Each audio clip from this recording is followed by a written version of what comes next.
Hello, everyone. Thank you for joining us on another podcast. I'm sat here today with Ray Rushworth. Ray and I have known each other for definitely over 15 years, possibly over 20 years, but we don't want to age ourselves.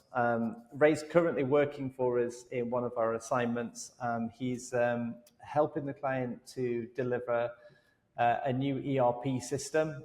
They're a private equity-backed business, and great business, and Ray's really enjoying his time in there. But the reason that I wanted to speak with him today was because he's got some really good insight into how culture impacts a transformation project, and in particular, I guess, how to win staff over or how to bring them with you.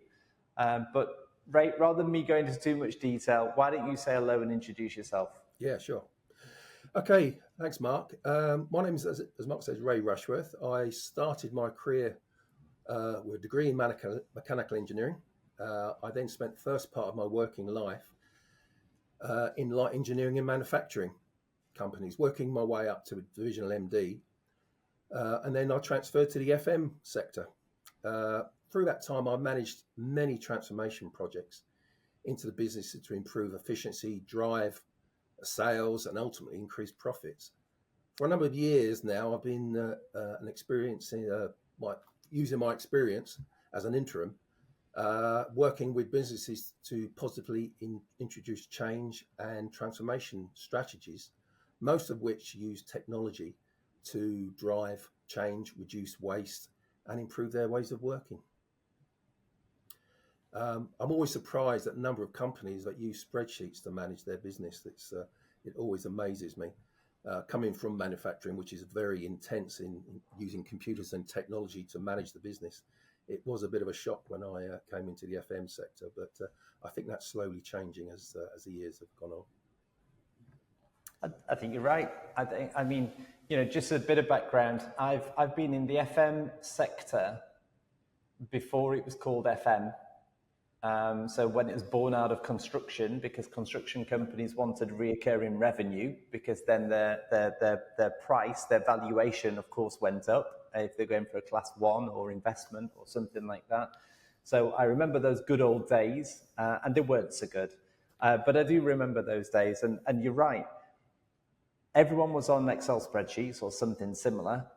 Now I think it's fair to say that less are on Excel spreadsheets, but many more on Excel spreadsheets than what you would think.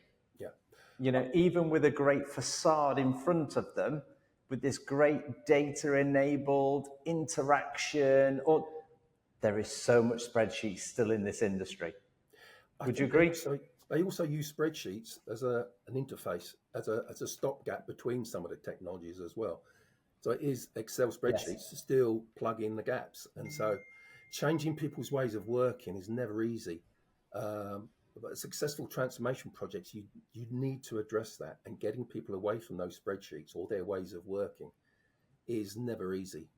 But I found understanding the business culture, getting underneath the skin of a business is key to that. Understand even their tone of voice that a business use is key to making those changes, and getting to communicate with the people is vital with that. Yeah, I'd agree with that. I think that we've done so many transformation programs across FM. I think it's fair to say at the moment, though, just for clarity, the business that you're working in isn't pure FM, is it? It's associated, but it's not pure FM. But I think going back to FM, we've been involved in so much transformation, and what you're dealing with is if people aren't that familiar with the facilities management FM, you're dealing with a predominant blue-collar workforce, and a lot of the white-collar element of the blue-collar workforce, so the management team have come up through from being blue-collar workforce. Now, there's nothing wrong with that, and I've seen some amazing businesses built on that. The challenge that you have is that they all understand what it's like to work on the shop floor. And because of that, they all have an opinion of how things need to be implemented from, head office who doesn't have a care in the world type of mentality. Now, how do you relate to the people in the business? Because without relating, I'm guessing you're not going to change a thing, are you? No. I start by it sounds strange, but I start with the fundamentals of you building a as is process map of the whole quote to cash from one end of the business to the other. That gives me a great excuse to get out onto the shop floor, so to speak, and talk to the individuals, both in departments and out in the field. Start to peel back the layers and understand how they work, what they do, and more importantly, listen to their pain points. It's a great way of me building a relationship with those guys, but at the same time, I get a very good understanding of what needs to change. And very often, these process maps really guide you as to the features and the storyboards that you can use for, for improving efficiency. But the important thing is, and I think this comes back from the days when I was in manufacturing, where Kaizen is all about using the people on the shop floor who know how the business runs to adopt change, to guide you in the right direction. And that's where the culture comes in, is that you've got to create a culture that is willing to make change, that understands that this isn't just a one-off project, that change is a continual thing that they should be looking at. And that's the culture. If you can get that into the business by talking to the people, getting to know the people, and they feel like they're part of the process, they feel that they've had a voice, and they do have a voice. And while you're talking to them, it gives me a chance as an interim to build a staff matrix of who is on board, who's not on board, who might be a bit negative, who are the supporters. And invariably, a lot of these people I'm talking to are the SMEs who know the business very well. And they end up being the champions for change. But the other thing I would say is that often the people who start off negative, with a negative mindset, if you can win them over, they end up being the best champions of all. They're the ones that are coming back to you when you get to business as usual with ideas for more change. So winning those guys over is always, I think, the key to a successful transformation project. As I mean, some people will be listening and not watching, but you smile when you say that. And everyone that I speak to that is involved in change and transformation, when they're taking the people that were initially in negative and take them to be the champions and the ones that talk about it the most, but that's the rewarding part of doing this particular type of work, isn't it? It is. I do consider myself a people person, and that's why I get the buzz from the job. I getting out, and I say it comes back to manufacturing. You can walk out onto a shop floor in an engineering, and you get the feel for the buzz on the shop floor, whether it's working or whether it's not. And even in the FM industry, you go out onto site, talk to staff, go out in their vans and visit the workplace, see what they're doing. You get an understanding whether that business is efficient or not, or whether it's really functioning as it should be. So meeting those people, understanding where they come up with some great ideas, understanding what they think, how change should happen, and then giving them the tools to point you in the right direction is key. It's key. I've always been impressed by how you can empower the workforce as a change leader by listening to them and taking some of their suggestions and recommendations. Of course, once validated, once they align to the strategy, but these people come up with the best ideas. It's your job to then translate that. I understand that, but the ideas, I mean, it's fantastic. You have to engage with the people. I think you're right. And where you started by saying a lot of the management have come up through the shop floor. That's good and it's bad. It's good in that they're the key people who can teach you what the business is about. But sometimes these people have only known that business. They haven't seen a wider experience. And that's where I think interims can come in. They can bring a toolkit of experience from other businesses and use that after talking to those guys, understanding their problems, and then using that toolbox to make change, positive change. Now, the key to all these transformation projects is adoption. And by allowing these people to have a voice, to feel like they're included in the process, then the adoption after it is much better. Let's face it, most of these transformation projects uses technology. And technology is never easy for someone who has, as we said at the beginning, just been using a spreadsheet. And the fear of these people that it's going to be too complicated, it's going to be above what they're capable of. But winning them over and showing them that it is possible, that to me is where my role can come in. Yeah, I'd agree with that. You mentioned something earlier that I can't let pass, and that is that you mentioned it in passing, but when you get in the van with these people, and it takes me back to, well, probably all the way through my career working within the sort of support services sector, and if I come across someone who is a transformation lead, change director, all those titles that basically help the business go through some element of change, if that person does not regularly and as part of the process get in the van with the driver who's doing their job, we will not work with them. No. Because I think you've really got to get that close. You've really got to understand the day in the life of. You've really got to walk in their shoes. And I think anyone that's involved in a transformation program, regardless of what level they are, they should at some stage get in the van and go and see the job and do the job and understand the job from that person's perspective. Would you agree? I absolutely agree. Getting into the trenches, as I call it, is fundamental. Yeah. You have to, as you say, walk the walk with them, whether that's going out doing a night shift, cleaning trains with guys with mops and buckets. Also, you soon get a reputation for someone who's not sitting in a helicopter looking down at them, making judgments, that you actually get out there and therefore you understand what they go through, what they need to help them be more efficient, be more productive. And so, yeah, absolutely. Understanding what's happening at the coalface is vital. Yeah. Then, yes, you can take a step back and then think, right, how can I adopt technology? What technology is best suited? But as I say, you soon build up a whole library of features that these guys need. You can then use that to perform a gap analysis on technology and then come up with what's going to be the best solution for their needs. And it has to be tailored to that business. And every business has got different needs and different functions that they need to improve.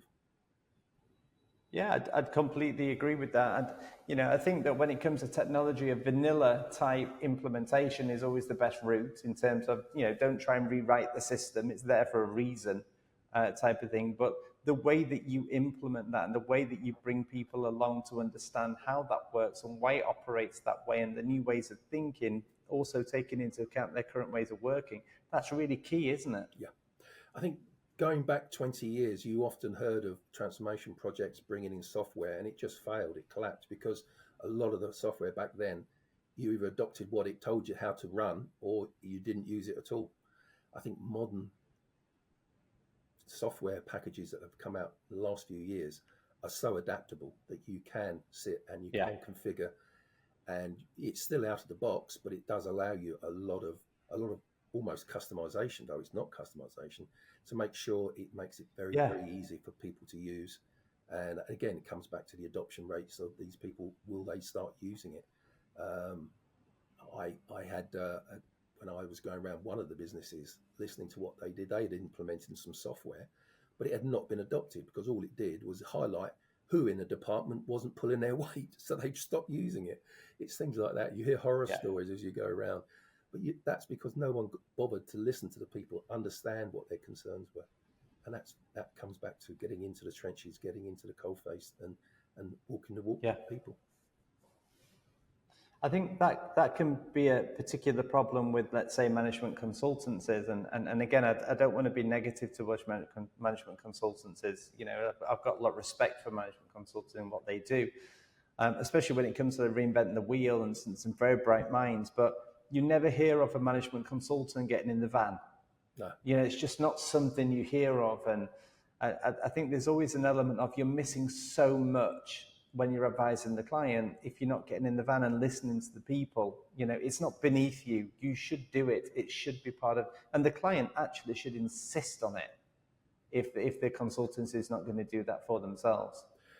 And it comes back to what I mentioned early on. It's that helicopter view as opposed to being on the ground with the people. And I see so many consultants literally flying in a helicopter, take a look, make some brash assumptions, which then never work. So I think you're right, that is the difference between an interim.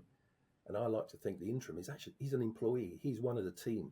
And he very much, you need to get passionate and show your passion for that change with the business you're working with.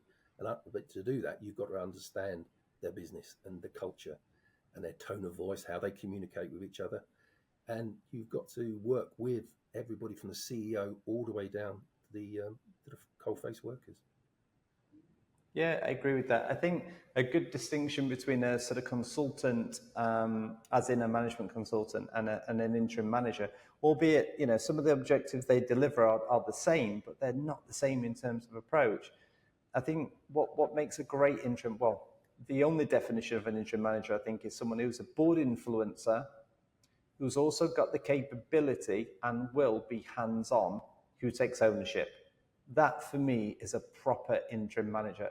I think a contractor has less of the board influencing side of it, and I think a management consultant has less of the hands-on ownership side of it. And like the interim manager does both, and that part, that's why I really like working with interim managers, especially when it comes to change and transformation, because then you know that the workforce is going to be heard. The old adage of you've got 2 ears and 1 mouth and you should use them in that ratio is very, very true. And I think by listening to people, you can also listen to their language, the type of language. Change management, the old acronym of DREC, denial, resistance, acceptance, and commitment. You can tell by what people are saying to you where they are on that change curve. If they're saying, I can't believe this is happening, they're in denial. If they're saying, well, I can see why this is happening, they're starting to accept the change that's going on. And then when they're coming back with ideas, then they're committed to it. So you've got to listen and understand where they are in that process. And as I say, you come up with a matrix of staff. You can see who the problem children are almost. You can see who the ones who are really committed. But and you modify your approach, the way you deal with these people, depending on where they are on that curve. Yeah, I'd agree with that. I also think when it comes to a transformation program, especially if it's IT-enabled change, which a lot of these transformation programs are nowadays, I think you've got the element of, the implementation, and let's say, big tick, it's done. Great. I think there's another third. I think the last third, and often a lot of clients don't deliver the last third, but the last third is the optimization. Yeah. That's the bit where you get the real benefit of spending all that time with the employee base, understanding. So when it comes to user acceptance and then optimize it, making it better, getting real buy-in, that final third is the bit I think you can never, ever disregard. I think it's just as important as the kickoff phase. The user acceptance testing is vital, and you need to choose the right people, the SMEs, to go through that. Work with the implementation consultants that you're using them, or the software house, but they need to look at the software, make any changes, make any suggestions, but they need to take ownership of that, and also start to mold the training documentation, whether it's reading material or whether it's videos. But then those are the champions who then go out to the wider audience and make the change happen, because they've already bought into the software, because they're part of the team that's actually molded it. And then going forward, they're the people in the continuous improvement phase, where, as you say, that's the last little bit, but that's where the real benefits start to happen. Yeah, I'd agree with that. I think in terms of the question that we were asking ourselves before we started the recording was, how does culture impact a transformation project, in particular, sort of how to win staff over? And I think what you've done is you've given us a really good understanding of, it's not that complicated. No. You've got to be involved with the people at the level that they're at right now. You've got to understand it, and you've got to listen to them. Yes.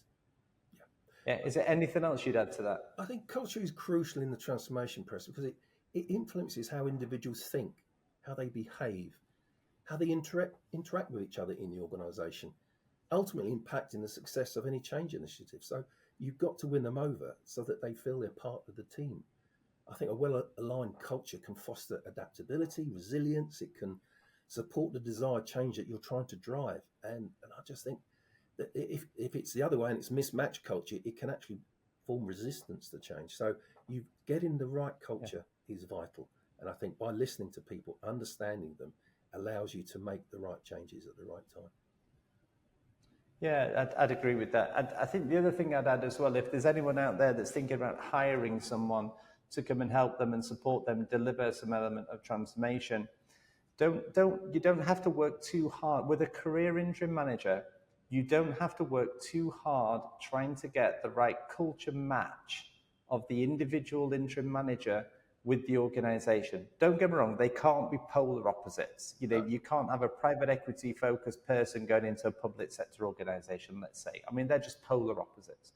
But ultimately, most of the time, the interim managers have a broad range of experience across industries and across companies and across different types of change. They are genuinely chameleons when it comes to adapting to the culture. But it's not their culture that you should be too interested in as a hiring client. It should be the way that they adapt and listen to your people and then translate that into cultural awareness, into cultural requirements. That's the important part.